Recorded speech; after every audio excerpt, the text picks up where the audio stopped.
How is it going? Happy New Year's and welcome to my very first video of 2020. Of course, as you guys tell by the title below, this video will be my review of AEW Dynamite Homecoming Edition, and this is the first AEW show I believe I've seen since Full Gear. And without wasting more time, I was going to jump right into the video with my overall thoughts on tonight's edition of AEW Dynamite. I thought it was a great show. I definitely thought it was an awesome way to kick off the year. I just thought that just felt like the flow of the show was great. The matches were superb. The way they continued storylines without really making like long in-ring promo segments, you know, with skits backstage or, you know, the stuff with Jericho, you know, offering Moxley a spot in the Inner Circle. Everything they did to pretty much further storylines I thought were great, and just an overall excellent edition of AEW Dynamite. Honestly, probably my favorite AEW Dynamite to this point. So yeah, great stuff from AEW to kick off 2020. Of course, the very first thing we had in the show was the rematch from Fyter Fest, Cody taking on Darby Allin. This was a great opener. These two went out there and tore the house down, and honestly, I thought they had a better match here than they did at Fyter Fest. I thought the story they told, just the in-ring work, the emotion story, it was awesome. You know, early on, Darby Allin did a suicide dive, and Cody, you know, pretty much crashed his shoulder into the barricade, and that was the story throughout the match. Darby Allin really much working on that shoulder. Cody's selling greatly. Darby Allin, you know, hit a beautiful sunset flip powerbomb, or code red, sorry, pretty much, on Cody off the second rope for a great near fall. Cody hit a cutter off the ropes, and Cody was able to counter one of Darby Allin's move right into a crossroads, so it was a great spot. Darby Allin hit the coffin drop on Cody onto the apron, which was very painful, and just a very fun final sequence. You know, Arn Anderson beating Cody's corner was a great touch. Just little things he's doing, like when you know, tell Cody something, he'd put, you know, the piece of paper he had over his mouth so that there's no way of anyone seeing what he's maybe saying, telling Cody. Little things like that go a long way in my book. But yeah, the ending sequence was a lot of fun. Darby Allin went for the coffin drop, but Cody got his legs up, or his knees up, and then rolled up Darby Allin for the 1-2-3 with minutes remaining of the match. So Cody defeats Darby Allin. Definitely was a great way to kick off the show, and honestly, match of the night, tremendous stuff. Like I said, better than the first match, and yeah, that was a lot of fun. From there, we go to an interview backstage with SCU, which was interrupted by Sammy Guevara to set up Sammy Guevara versus Christopher Daniels next week. So that is happening. Then, of course, we go to the four-way match for the AEW Women's World Championship. Riho, Britt Baker, Nyla, Rhodes, and Shida. This was a lot of fun. I feel like all four women were able to go and shine in this match. The last few moments of this match were a lot of fun as well. It was pretty much a sprint. A lot of convincing near falls to the point where the crowd was like in disbelief that wasn't the finish. Well, it kind of backfired because one of the false finishes the crowd kind of turned against, but not turned against, but they were like pissed that the person didn't win. So yeah, that was a lot of stuff. You know, Nyla Rose was pretty dominant at the beginning, right from the get-go, hitting everybody with kendo sticks. She hit a senton to Shida on the outside through a table, back in the ring. Just a lot of great counters and transitions, just a lot of fun. And then, you know, everyone's pretty much in their finish on each other. Britt Baker ended up getting pinned from Riho, and Riho rolled her up and ended up pinning her. And then afterwards, Nyla Rose was very upset by her losing, beat up Riho, put her through a table, and did a senton through the table and took her out. So not a senton, but a frog splash, I believe, through the table. So yeah, that was a very fun match. You know, Riho defends the title, of course, against Chris Statlander next week, and I think, you know, Nyla beating her up the way she did might play effect in that match. Maybe she loses next week, who knows. But I thought it was a very good match, an efficient angle at the end to kind of further Nyla kind of being out of control in the division. So yeah, all around good stuff.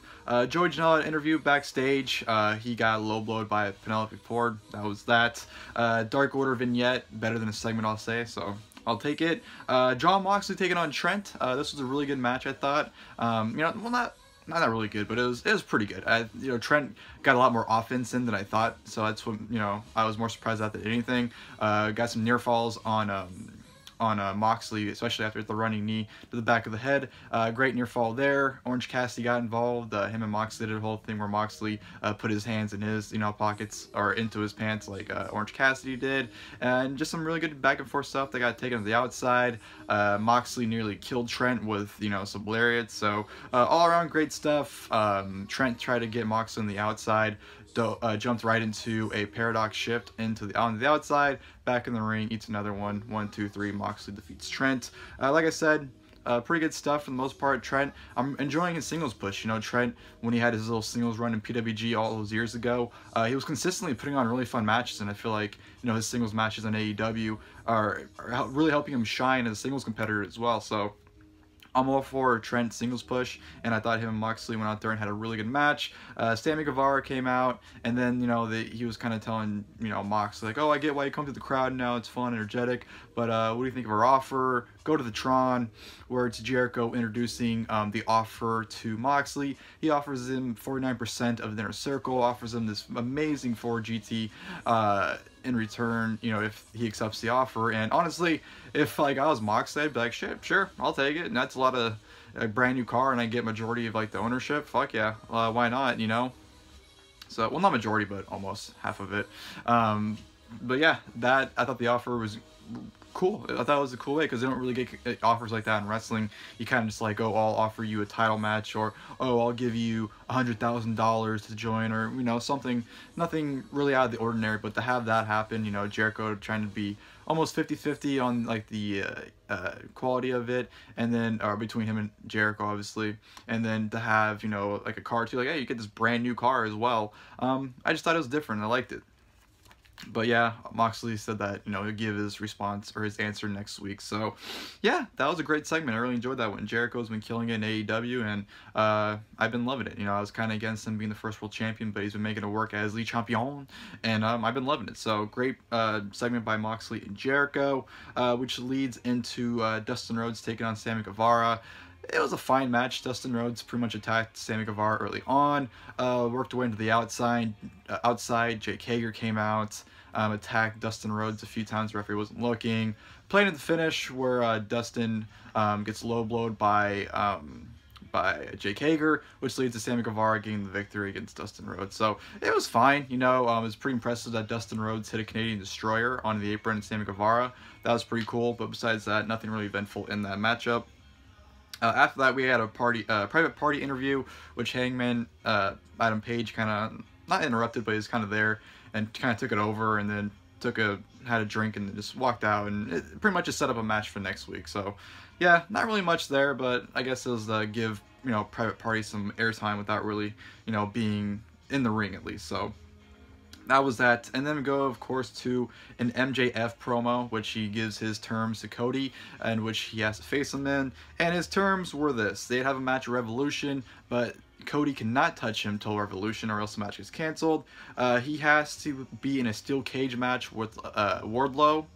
And the third and final condition is that on live TV on Dynamite, Cody has to kneel and be whipped 10 times by MJF.